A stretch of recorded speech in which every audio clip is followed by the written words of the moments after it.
రాష్ట్రంలో ఎవరు ఊహించని We're విధంగా honored to have with us a దేశంలో leader who ఎప్పుడు is at కూడా the ఎప్పుడు helm of జరగని India's విధంగా civil aviation sector. As the మొట్టమొదటిసారిగా Minister of Civil government Aviation, he is focused on enhancing connectivity and ensuring that India's aviation industry continues to grow and serve the needs of a dynamic nation. ఇంతకు ముందు ఎప్పుడు Welcoming the Honorable Minister of Civil Aviation, Shri Mohan Naidu Kinjarapu, to share his insights with us. Government బడులు private బడులతో ఎప్పుడు పోటీ పడలేవు అనే మాటలు మనం అంతా వింటాం.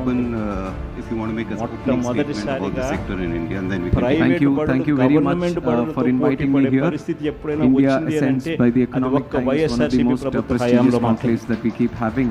And it's my pleasure to be here as the Minister for Civil Aviation. As you would have seen, I am the youngest minister in the cabinet today under the leadership of Prime Minister Modi. So there is a lot of expectations, especially on myself and also as on the Ministry of Civil Aviation. And to give a brief about what we are doing in civil aviation in the last 10 years, the kind of growth that we have achieved in civil aviation is unmatched by any other country in the world. And to get an understanding with the numbers, in 2014, when the NDA government started and the Prime Minister Modi took charge of in 2014, the number of airports in the country was 74. And today, it's a staggering number of 157. You go to any other country in the world, nowhere you would see that in a span of 10 years, 74 airports have been added in their kitty. This is the strength that India has gone through in the last 10 years in purely infrastructure, creating airports. And if you look at the passenger numbers, and what used to be 20 million passengers, now we have crossed 40 million passengers. In fact, per day, around 5 lakh passengers is what is the number that we are looking at, and we will be right after United States to achieve that number, and we are very, very close to achieve that number of having 5 lakh passengers going every day. And the passengers and the number of aircraft also, what used to be 400 in 2014, now we have more than 800, and we are adding more also. If you look at the number of orders that have been done for aircraft, no other country is doing it at that level. We have 1,500 aircraft orders in the country today. So you see how much growth is there in the sense of civil aviation. And while I'm trying to create more infrastructure, while I'm trying to create more facilities for passengers to travel and improve the aircraft fleet so that I can give more connectivity, I'm also thinking about creating more jobs in the civil aviation sector. And how do I do that? I encourage the MRO sector in the aviation. And there is a lot of potential to have our own domestic indigenous MRO facilities. And if you look at the MRO situation right now in the country, engine maintenance, which is a core activity when it comes to MRO business, 95% is happening out of the country. And this is something which we really have to tap into. Now I'm saying I'm getting more planes into the country, but if I'm sending them for MROs to other countries, who is getting benefited? Definitely not us. Our youngsters need to be benefited, our skilled workforce need to be benefited, our engineers need to be benefited. And how do you do that? You improve the engine component maintenance right in the country itself. And that needs a lot of strong leadership, that needs a decisiveness. And I believe that that is what our Honorable Prime Minister totally possesses. And he has been driving us forward with a sense of determination that we need to improve the MRO business in the country. And we have taken some interesting decisions to improve that. There used to be, when you import the components or you buy the components which are required for these MRO business, then there used to be different kinds of GST that it attracted. Some were under 5%, some were 12%, some were 18%, some were probably 25%. So there was a lot of confusion. And especially when you are looking at the global MRO sector, people were not finding it attractive to start an MRO business in the country. So what did we decide as a country? We said that now if you are buying an aircraft component part, then it will have a uniform slab of 5%. Just by this decision, we were in constant touch, we were speaking with the MRO industry also, and they like this decision, they own this decision so much, they say that what is a $2 billion industry today, within 6 years it is going to grow up to $4 billion industry, just by one single decision. And that is what we believe in, the right policy making at the right time and the right place. And on top of that, when you're bringing in components to do the MRO, then what used to be a 6-month time frame to get the MRO done and send it back, export it. Now we have extended the time for 1 year. So whenever you're bringing in a component for this MRO, you can keep it for 1 year. So that is an advantage that our MROs will have. And also the warranty we have extended from 3 years to 5 years. So if a plane comes here, gets its MRO done, is flying back to some other country, what used to be a 3-year warranty period, now we have extended it to 5 years. So within the 5 years, they can come back again to the country, get their MRO done. These look like very small decisions at a country level. But these are the wheels that are going to bring the change, that's going to move the give a direction to the MRO business, which is very, very crucial, because there are 2 mantras here. One which our Honorable Prime Minister strongly pursues, which is Hawai Chappal se Hawai Jahaz tak safar. So that is giving wings to the common man of the country. Now earlier what used to be air travel used to be for a very elite class, for a very segmented target group. Only certain people were like, I'll purchase an air ticket and I'll travel from here to there. But today you see India has become so aspirational. Tier 2 cities, tier 3 cities. So many people have come into the air travel net today, and they are going online. They're using the UPI, they're using the DigiPay, they're buying the ticket right then and there and traveling to anywhere in the country. And the biggest strength we have today is the number of airports. We have taken the airports not just to the metropolitan cities, but to the tier 2 and tier 3 cities, which has given the common man a much better way to correct to the air travel. And one important thing that we have also done, because this keeps coming constantly, is are the airfares rising? So to keep the affordability in check, because we are saying that the ultimate goal is to have that Hawai Chappal wala to travel in the Hawai Jahaz. So affordability is a very important thing for us as a government and as the ministry also. So we have launched the Udan scheme, Ude Desh Ka Aam Nagrik. And what we are trying to do through this scheme, wherever there are these underserved or unserved airports, where there are very low flights or zero flights happening, we are building airports, but the challenge is the connectivity. Now we have to attract the airlines to come and function there. Now for them it becomes a challenge, because airline industry or aviation industry is a very sensitive industry. With anything happens across the globe, these become one of the primary affected people. So to bring the financial viability to some of the most interesting or underserved routes, we have launched the Udan scheme.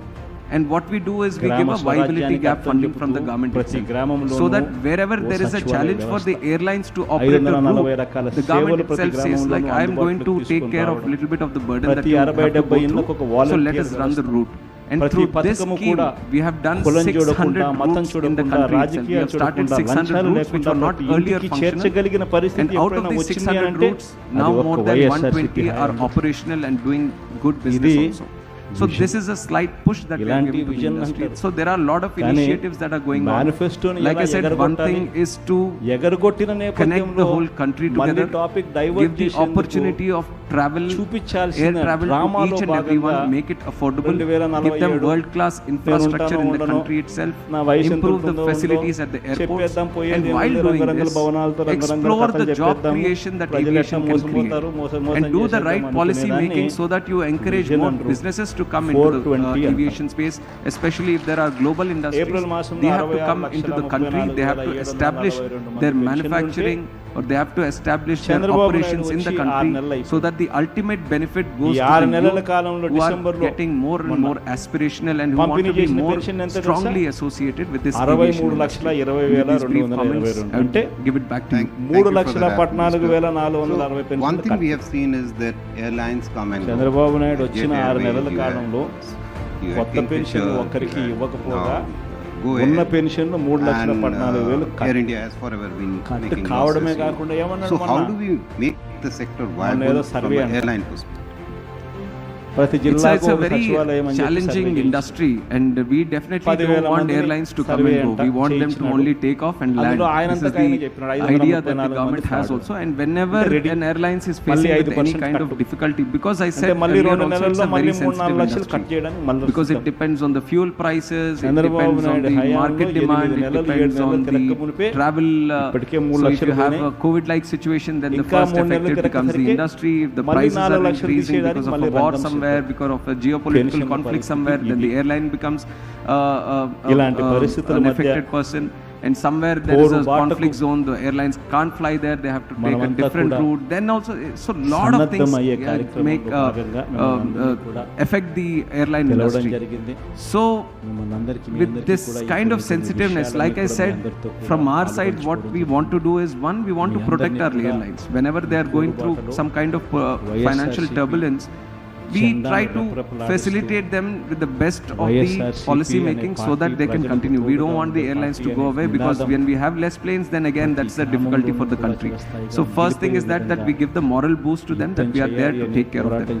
Second, like I said, the Udan scheme is there. Whenever there is a route which is not functional or which is becoming non-viable for them, we try to step in and say that, okay, we are going to give you some viability gap funding so that becomes financially beneficial. And the third thing we are also pursuing is that when it comes to the fuel prices, the tax that it attracts, each state has its own way of looking at it.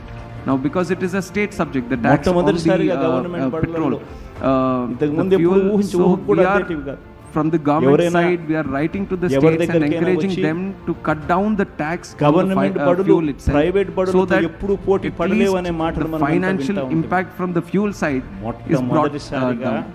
So we are thinking about many different ideas, so as to facilitate. We are not just leaving the industry because it is private. We are not saying that this is your job, you do your own thing. We are constantly in touch with the airlines. We keep talking to them, we discuss with them, we see how best we can do the policy making so that the airlines continue their business. And for us as an industry, it is very, very important that we don't let go of any airline. We don't want any airline to go bankrupt or leave the industry. మొట్టమొదటిసారిగా మూడో తరగతి పిల్లలకు incentivize states ఒక period గా చేర్చి English లో వాళ్ళందరినీ కూడా ప్రావీణ్యత పెంచే విధంగా అడుగులు పడ్డాయి అని అంటే వైఎస్ఆర్సీపీ ప్రభుత్వం. Can something like that be worked? మొట్టమొదటిసారిగా government బడులన్నీ if you are purely talking in terms of business, many things can come up, but if you are in a government to government discussions, you are CBSE దాకా కూడా ప్రయాణం జరిగింది మన హయాంలో. But I have seen that states have become very, very proactive. Now they also understand the true potential of aviation, and they in fact states have gotten into the situation where they are taking the whole responsibility of building the airports. Earlier it was a challenge of building an airport, but states are saying these are some viable things. You're generating a lot of economic activity by building an airport. There's a lot of job creation, real estate gets improved, tourism gets improved. So let's just not wait till center says that it's going to build an airport. So states are coming forward. So situation has changed. The only thing is, how do you get everyone together so that the ultimate benefit is not just from government to government, but it goes to the higher education. Now when you talk about the passengers, the affordability of pricing and the tickets and the convenience of travel. So this is where the governments have to come in, the industry has to come in, the airlines also have to come in. So that is the holistic approach that we are taking around this. So one theme through the discussion has been affordability. Now effectively in India we have to approach of two airlines. Now, how do you ensure that tariffs remain competitive in this situation? Are you going to be watching them carefully to see that pricing is responsible? We definitely keep a check on the airfares, and whenever there seems to be an odd thing happening in that, we suggest the airlines also to keep a strict watch on it. And on top of that, we want more airlines also to come in. So right now, like I've said, Air India, Indigo, then there is Akasa, and Vistara has merged with Air India now, so that won't be there anymore. But we are having these small airlines also. There is Flybase, Star One Air, and lot of small businesses who are coming in with smaller planes because they feel the opportunity is there now to connect the smaller airports also. So when you have more people come into the industry, and definitely that demand and supply situation is going to drive down the prices. So we are facilitating with whoever wants to come in and come in with probably one plane or two planes. We are encouraging them to start their operations. Any little assistance they would need from our side, we are giving it to them, and we are encouraging them to go to the smaller airports also and function there, so that the prices come down. So we are encouraging more people to come into this industry. It's not like we are just restricting ourselves with the thought process that only 2 people are there in the industry. We are comfortable. We are encouraging more people to come in. So, India's airlines, as you said, have ordered about 1,500 planes. Now, do we have the infrastructure to support this kind of explosive growth that we expect? That's a very good question. Right now, I feel for what we have, we are very comfortable. And in terms of having the planes, the first thing you will think about is, do we have the required number of pilots? We have the right number of flight training organizations, so which is going to add 1,600 pilots every year into the system. So as we get more pilots in, each aircraft would train roughly 20 pilots. So we are seeing a situation where down the line, because it will take 10 to 15 years for these 1,500 orders to be catered. So we are definitely going to be skilling more and more people so that the industry is, the workforce is readily available whenever these planes come into this, or the infrastructure as we grow, the right number of people. But also there is a challenge here. I see that a lot of these skilling, or especially the training, is happening in other countries. Most of the courses, sometimes they are going to other countries, doing it there and coming back and joining the industry. So we see the potential of having our own training facilities in those areas. We are exploring what all are these areas where people are going and spending money and getting trained outside. We are trying to put them in the country itself. So skilling is something which we have to actively pursue in the industry, because it is a highly precision-oriented industry where even the engineering aspect or the training aspect needs to be top-notch. So our intention is to have more and more training facilities, but there is also a certain comfort that we are moving in the right direction. So just the last question, we are out of time. There's been a lot of threat to this thing of bomb threats and all. So how do you assure that the government is on top of the situation? No, we have seen this sudden bomb threats happening in a period of 2 weeks, and every day there has been the constant news that okay, this flight, that flight, and random threats have been happening, and all of them have been hoax. We have improved our security during that time at the airports, in the surveillance, and we have been in constant touch with the airlines and the airport operators. And we have tried to have a very dynamic approach.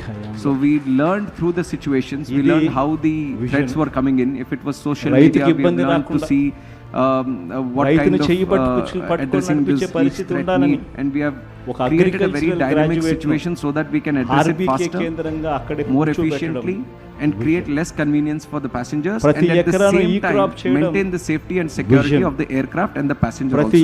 So because we took that challenge and we created a dynamic situation, we were able to pass through the situation quite well, and the investigation part is still going on. So I really can't comment on who did it or how did it happen, why was it happening. This will only be, we can only talk about it once the investigation is done and the agencies can point us to a certain person or some other XYZ saying that okay, this is the reason why this happened. Until then, I think it's better not to comment on that part, but definitely we had a learning experience through this process on how can we improve our systems, make them more efficient, and at the same time, one thing I can assure to the people of the country is that we are never compromising on the safety and security aspect. That is a topmost priority, and we will keep maintaining that. But whenever we find this kind of threats happening, we will definitely take a head-on approach. We are going to fight it out, and definitely we will not let a situation happen where India is going to box. Thank you, Mr. Naidu, for that. Thank you so much. Look forward to having you again here. Thank you. Thank you.